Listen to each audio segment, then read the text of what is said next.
Welcome to the class. आज देख रहे हैं कंप्यूटर साइंस सब्जेक्ट और आज का टॉपिक है कंट्रोल स्टेटमेंट्स। इस कंट्रोल स्टेटमेंट्स में आज हम स्पेसिफिक कंट्रोल स्टेटमेंट्स के बारे में देखने वाले हैं।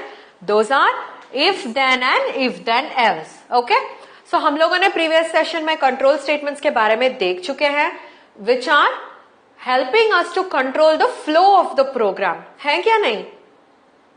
Yes, they give us options to give possibilities to the computers. अगर ये होगा तो क्या करना है, अगर ये दूसरा सिचुएशन हो रहा है तो क्या करना है, क्या रिस्पॉन्स देना है, ये सब कुछ हम कंप्यूटर को बोलने वाले हैं यूजिंग दीज स्टेटमेंट्स, है ना? सो आज इस स्टेटमेंट्स का first two types of statements देखने वाले हैं। एक है इफ देन और दूसरा है इफ देन एल्स। ओके, सो आज इस इफ देन के बारे में पढ़ने से पहले हमें दो चीज के बारे में पढ़ना चाहिए। One is called as the cause and the second one is called as the effect.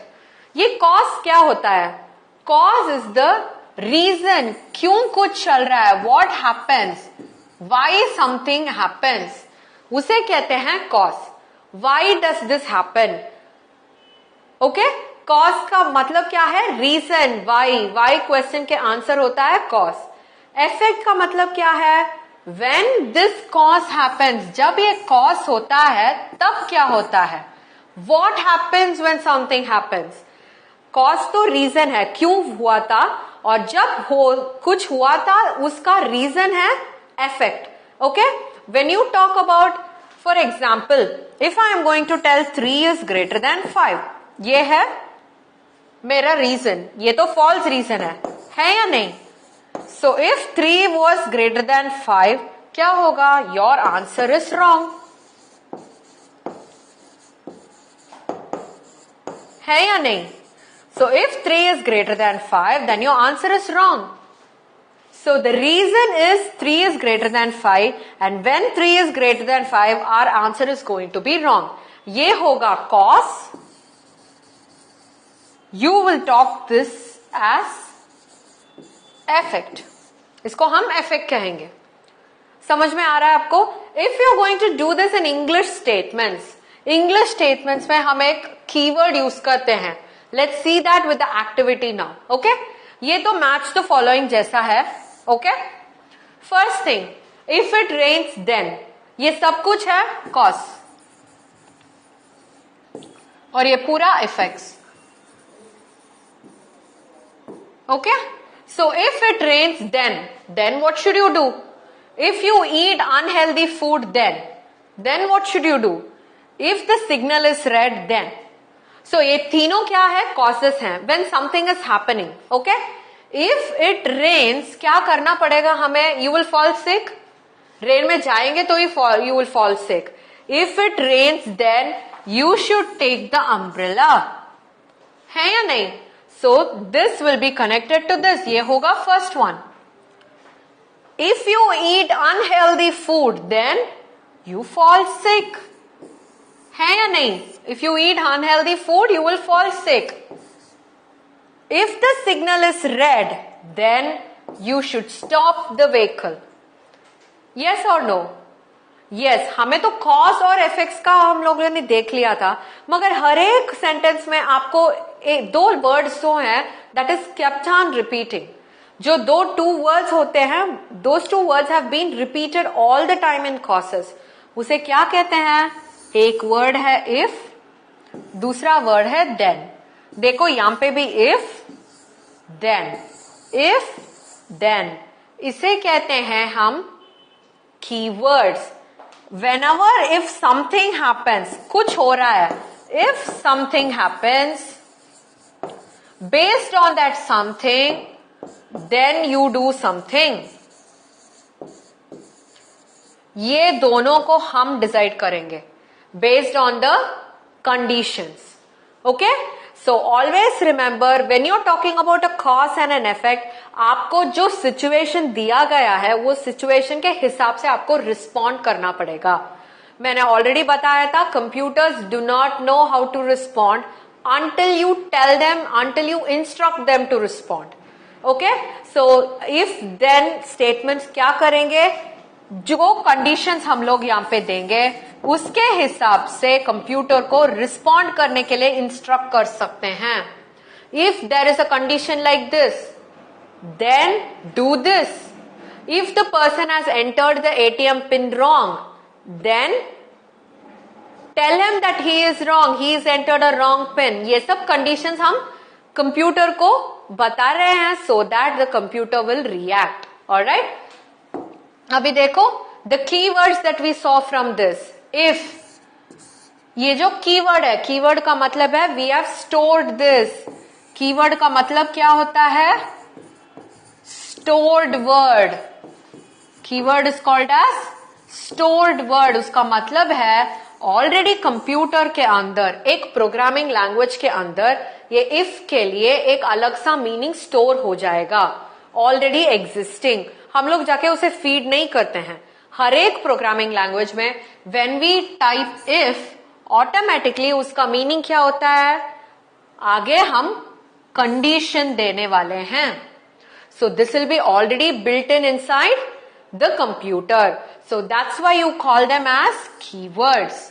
Okay, और इफ के साथ साथ देन हमें यह पता होना चाहिए कि इफ का कंडीशन कहां पे रुकता है। We know we are giving a condition, हम बोल रहे हैं ये ऐसा कुछ होगा, ये ऐसा सिचुएशन होगा, तो you are suppose to do this. So when will we know the situation is complete? कब पता चलेगा कि सिचुएशन इज कंप्लीट? कब पता चलेगा? When you add this keyword. जब देन ऐड करते हो, उसका मतलब है anything lying between this will become a situation और अ कंडीशन। समझ में आ रहा है? यस। और देन के बाद जो करते हैं उसे कंप्यूटर को करना पड़ेगा। ये तो यूजर कुछ कर रहा है कंप्यूटर में, उसके हिसाब से कंप्यूटर सिर्फ चेक ही करेगा, मगर यहां पे जो है वो कंप्यूटर करेगा, डिस्प्ले करेगा, मैसेज देगा, साउंड प्रोड्यूस करेगा, depends on what you ask it to do. समझ में आ रहा है? If then, yes. So how to use them in the program? First thing, आपको इफ देना पड़ेगा, टाइप इफ, उसके बाद एक कंडीशन देना पड़ेगा। अगर वो कंडीशन ट्रू होगा तो क्या करना है, that has to be given with then. For example मैं दे रही हूं, if 5 is greater than 4, then display 5। क्या हुआ था?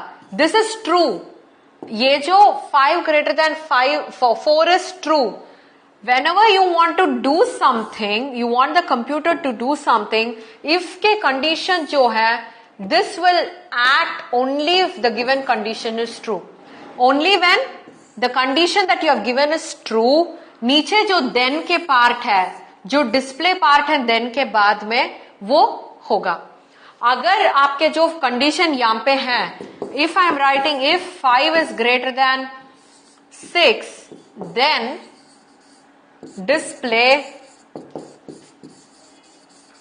5, ये नहीं होगा क्योंकि this condition is false। ये तो false condition है। अगर आपकी कंडीशन true होगा तभी this will work। ये then के बाद जो है that will work, computer will work on that। नहीं तो कुछ भी अलग सा चीज नहीं आएगा। ओके, सो ये कंडीशंस क्या होते हैं? I am writing 5 greater than 6, 6 greater than 7, ऐसे वाले में लिख रही हूं। ये कंडीशंस होते हैं रिलेशनल ऑपरेटर्स। रिलेशनल ऑपरेटर्स के साथ जो ऑपरेशंस लिखते हो, for example and 6 equal to 6, ऐसे वाले कंडीशंस ही हम ऑपरेटर्स में देते हैं। जो कंडीशन स्पेसिफिक है ना, इफ के बाद जो कंडीशंस दिया है ना, all that will have only relational operations and logical operations. समझ में आ रहा है? You can't have arithmetic and you can not have arithmetic operations. Why? क्योंकि अरिथमेटिक ऑपरेशंस जो है that will give you a result, मगर मुझे तो ये रिजल्ट चाहिए वेदर इट इज ट्रू और फॉल्स। सो मैं कौन से वाला ऑपरेटर्स यूज करूंगी? सिर्फ relational and logical operators use करूंगी। समझ में आ रहा है आपको? सो इसके बाद देखते हैं what happens when the condition becomes false. हमने तो अभी बोला था इफ इट इज फॉल्स कुछ नहीं होगा, जो देन के बाद है जो स्टेटमेंट है वो ऑपरेट ही नहीं होगा। So how are we going to do this?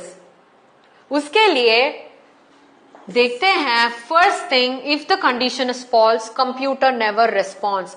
सो जो देन के बाद जो है that is not going to work, okay. And only when the condition is defined and its effect is instructed, the computer will respond. हमें तो ये पता है only when you give the condition right, और एक कंडीशन के साथ जब कभी वो कंडीशन ट्रू रहेगा और इंस्ट्रक्शन देंगे तभी कंडीशन वर्क करेगा, कंप्यूटर वर्क करेगा।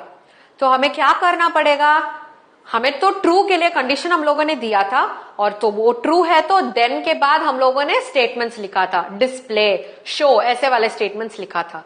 अगर फॉल्स रहना है तो उसके लिए भी हमें कीवर्ड यूज करना पड़ेगा। वो कीवर्ड क्या है? If, then, else. इसका मतलब है if the given condition is true ये करो, नहीं तो ये करो। इसके लिए दूसरा कंडीशन स्पेसिफाई करने की कोई जरूरत नहीं है। Why? Because if this is not true, अगर ये फॉल्स हो जाएगा तो ऑटोमेटिकली एल्स पार्ट करेगा। ओके, सो हमने दो पॉसिबिलिटीज दिए हैं। एक पॉसिबिलिटी है to make the computer work when it is true, दूसरा पॉसिबिलिटी है व्हेन इट इज फॉल्स क्या करना है। सो हम लोग दोनों पार्ट्स को इंस्ट्रक्ट करना बहुत ही जरूरी है। समझ में आया आपको? So this is what happens if the condition is false. हमें 3 कीवर्ड्स यूज करना है।